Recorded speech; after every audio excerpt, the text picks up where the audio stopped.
Assalamualaikum warahmatullahi wabarakatuh. Perkenalkan, nama saya Tessa Ega Cila dengan NIM 20061110236, kelas 2B6. Saat ini saya akan mempresentasikan leasing atau sewa guna usaha.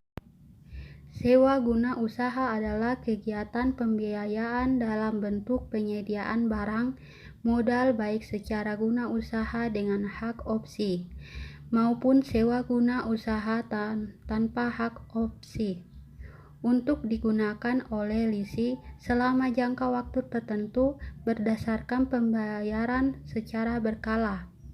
Selanjutnya, yang dimaksud dengan finance leasing adalah kegiatan sewa guna usaha di mana lisi pada akhir masa kontrak mempunyai hak opsi untuk membeli objek sewa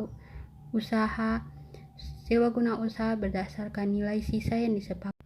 Dari definisi tersebut, dapat ditarik kesimpulan bahwa sewa guna usaha merupakan suatu kontrak atau persetujuan sewa-menyewa. Objek sewa guna usaha adalah barang modal dan pihak leasing memiliki hak opsi dengan harga berdasarkan nilai tersebut. Dalam setiap transaksi leasing di dalamnya selalu melibatkan tiga pihak utama, yaitu A. Lessor adalah perusahaan sewa guna usaha atau di dalam hal ini pihak yang memiliki hak kepemilikan atas barang. B. Lessee adalah perusahaan atau pihak pemakai barang yang bisa memiliki hak opsi pada akhir perjanjian. C. Supplier adalah pihak penjual barang yang disewa guna usahakan. Pihak-pihak yang terlibat dalam leasing. Setiap transaksi leasing sekurang-kurangnya melibatkan 4 pihak yang berkepentingan, yaitu lessor, leasing supplier, dan bank atau kreditor. Lessor adalah perusahaan leasing atau pihak yang memberikan jasa pembiayaan kepada pihak leasing dalam bentuk barang modal. Lessee adalah perusahaan atau pihak yang memperoleh pembiayaan dalam bentuk barang modal dari lessor.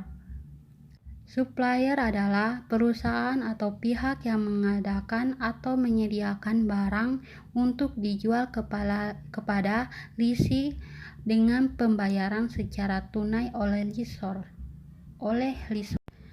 Bank dalam suatu perjanjian atau kontrak leasing, pihak bank atau kreditor tidak terlibat secara langsung dalam kontrak tersebut, namun pihak bank memegang peranan dalam hal penyediaan dana kepada lessor, terutama dalam mekanisme leverage di mana sumber dana pembiayaan lessor diperoleh melalui kredit bank. Penggolongan perusahaan leasing. Perusahaan leasing dalam menjalankan kegiatan usahanya dapat digolongkan ke dalam 3 kelompok, yaitu independent leasing company. Perusahaan tipe ini berdiri sendiri atau independen dari supplier yang mungkin dapat sekaligus sebagai pihak produsen barang dan dalam memenuhi kebutuhan barang modal. Yang kedua, captive lessor akan tercipta apabila supplier atau produsen mendirikan perusahaan leasing tersendiri untuk membiayai produk-produk. Selanjutnya, yang ketiga, yang berfungsi mempertemukan calon leasing dengan pihak lessor yang membutuhkan suatu barang modal dengan cara leasing. Proses dan mekanisme transaksi leasing. Leasing pada prinsipnya merupakan industri multidisiplin yang meliputi antara bidang perpajakan, keuangan, dan konsep akuntansi. Dari definisi leasing yang telah dibahas pada bab ini, dapat disimpulkan bahwa leasing mengandung arti suatu perjanjian antara pemilik barang dan pemakai barang. Teknik pembiayaan leasing. Teknik pembiayaan leasing dapat dilihat dari jenis transaksi leasing yang secara garis besar dapat dibagi dua kategori pembiayaan, yaitu 1. Finance, 2. Operating. Finance leasing. Teknik pembiayaan menurut finance ini, perusahaan leasing sebagai lessor adalah pihak yang membiayai penyediaan barang modal. Yang kedua, operating leasing. Dalam leasing bentuk ini, lessor sengaja membeli barang modal dan selanjutnya dileaskan. Berbeda dengan finance lease. Dalam operating leasing, jumlah seluruh pembayaran berkala, tidak mencakup jumlah biaya yang dikeluarkan untuk memperoleh barang modal tersebut berikut dengan bunganya. Penggolongan suatu transaksi leasing menurut ketentuan Menteri Keuangan dapat dijelaskan sebagai berikut. 1. Leasing digolongkan sebagai finance leasing apabila memenuhi semua kriteria berikut. Bagian A. Jumlah pembayaran sewa guna usaha selama masa sewa guna usaha pertama ditambah dengan nilai sisa barang modal harus dapat menutup harga perolehan barang modal dan keuntungan lessor. Bagian B. Masa sewa guna usaha untuk barang modal ditetapkan sekurang-kurangnya 2 tahun untuk golongan 1, 3 tahun untuk golongan 2 dan 3, dan 7 tahun untuk golongan bank. Dan yang bagian C, perjanjian sewa guna usaha memuat ketentuan mengenai hak opsi.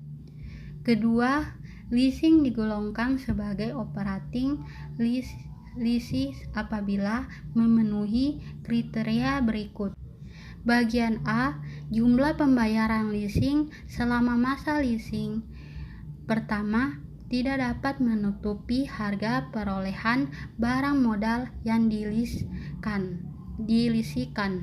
ditambah keuntungan yang diperhitungkan oleh lessor.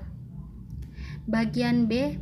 Perjanjian leasing tidak memuat ketentuan mengenai hak opsi bagi lessor. Perbedaan pembiayaan leasing dengan pembiayaan lainnya. Pembiayaan melalui perusahaan leasing memiliki beberapa perbedaan pokok dengan metode pembiayaan yang diberikan melalui lembaga-lembaga keuangan lainnya. Misalnya, bank atau dengan teknik-teknik pembiayaan lain seperti sewa menyewa dan sewa. Kelebihan leasing sebagai sumber pembiayaan. Leasing sebagai alternatif sumber pembiayaan memiliki beberapa kelebihan dibandingkan dengan sumber-sumber pembiayaan lainnya, antara lain sebagai berikut. Bagian A. Pembiayaan penuh. Transaksi leasing sering dilakukan tanpa perlu uang muka dan pembiayaan dapat diberikan sampai 100%. Bagian 2. Lebih fleksibel. Leasing lebih luas karena leasing lebih mudah menyesuaikan keadaan keuangan lessee dibandingkan dengan perbankan. Bagian 3. Sumber pembiayaan alternatif. Leasing merupakan sumber pembiayaan lain bagi perusahaan tanpa mengganggu fasilitas kredit yang telah dimiliki. Bagian 4. Tidak adanya ketentuan seharusan mencantumkan transaksi leasing dalam neraca memberi daya tarik tersendiri kepada lessee karena tanpa mencantumkan sebagai aktiva berarti prosedur pembelian barang tidak perlu dipenuhi secara terperinci karena mungkin masih dalam batas kewenangan direksi. Seringkali kewenangan pembelian barang modal baru sah apabila disetujui Dewan Komisaris atau bahkan rapat pemegang. Yang keempat, arus dana. Keluasan pengaturan pembayaran sewa sangatlah penting dalam perencanaan arus dana karena pengaturan ini akan mempunyai dampak yang berarti terhadap pendapatan lisi.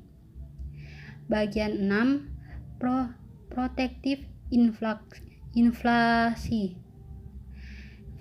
Leasing dapat merupakan perlindungan terhadap inflasi, meskipun dalam beberapa keadaan sering dikatakan hal ini kurang relevan. Bagian 7, perlindungan akibat kemajuan teknologi. Dengan memanfaatkan leasing dapat terhindar dari kerugian akibat barang yang disewa tersebut mengalami ketinggalan model dan teknologi disebabkan oleh pesatnya perkembangan teknologi. Bagian 8, sumber pelunasan kewajiban. Pembatasan pembelanjaan dalam perjanjian kredit dapat diatasi melalui leasing, karena pada umumnya pelunasan atau pembayaran angsuran hampir selalu diperkirakan berasal dari modal kerja yang dihasilkan oleh adanya barang yang dilisi. Bagian 9, kapitalisasi biaya. Adanya biaya-biaya tambahan selain harga perolehan seperti biaya penyerahan, instalasi, pemeriksaan, konsultan, percobaan, dan sebagainya dapat dipertimbangkan sebagai biaya modal yang dapat dibiayai dalam leasing dan dapat disusutkan berdasarkan lamanya leasing. Bagian 10, resiko keuangan.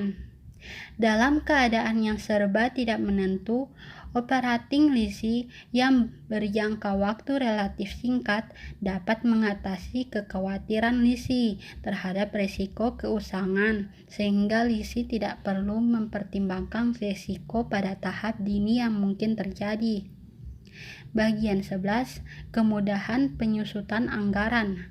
Adanya pembayaran sewa secara berkala yang jumlahnya relatif tetap akan merupakan kemudahan dalam penyusutan anggaran tahunan lisi.